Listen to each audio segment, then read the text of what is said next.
Well, let's pick up on some of those points now with Isabella Jackson, Assistant Professor in Chinese History at Trinity College, Dublin. It's good to have you with us. These changes, as far as the effect they will have in Hong Kong, is this largely what was expected? No, I think this is a bit surprising.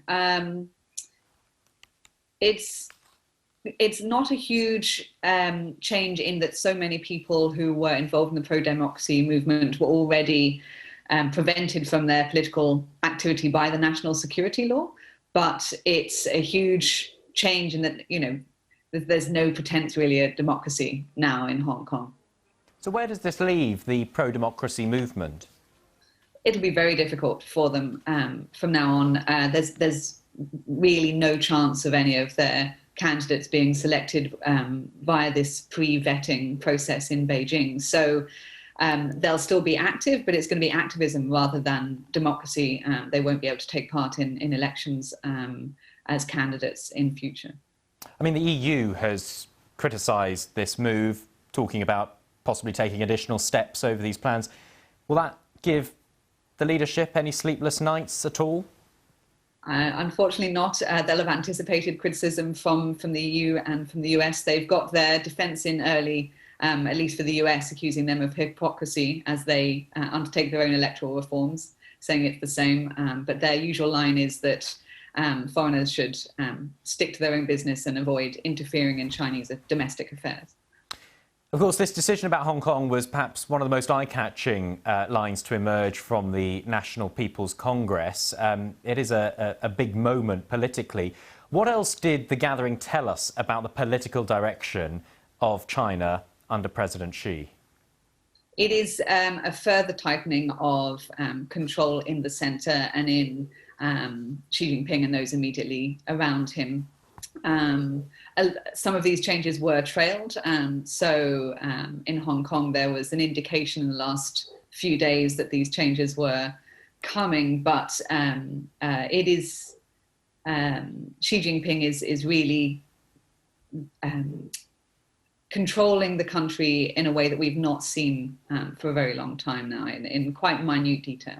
And would you say more so than his predecessors, previous presidents? More than his immediate predecessor, Hu Jintao, certainly, which isn't to say that everything was liberal under President Hu, but we are seeing both an increase in surveillance and propaganda and a degree of a cult of personality, which is more similar to what we saw under Mao Zedong. It is different in many ways. In some ways, it's more sophisticated. This effort to control what's going on in Hong Kong is more sophisticated than a crackdown on a movement like the Tiananmen protests in 1989 and the way Deng Xiaoping dealt with that. So this is preventative rather than reacting to a crisis in that sense.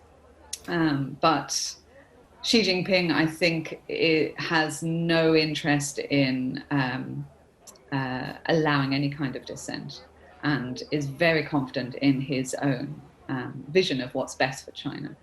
I mean, this annual meeting, 3,000 delegates representing provinces, autonomous regions, special administrative regions, it is, in theory, the most powerful political body in China.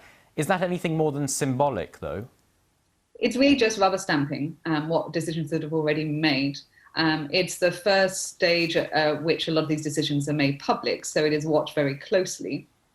We have occasionally had one or two brave people at the National People's Congress who have voted against the motions that they're supposed to vote for, but it's literally one or two out of 3,000. So no, there's no real democracy going on there. But it does, it's a public show for domestic consumption of a degree of representation. As you say, every region is represented, and a great show is made of the people in their own kind of local national dress, if they're from regions with high levels of ethnic minorities. So there's an effort to try and show that the whole of China is represented at the National People's Congress as a nod towards a sort of representative democracy, even though it's not electoral democracy. OK. Professor Isabella Jackson, Professor in Chinese History at Trinity College, thank you very much. Thank you.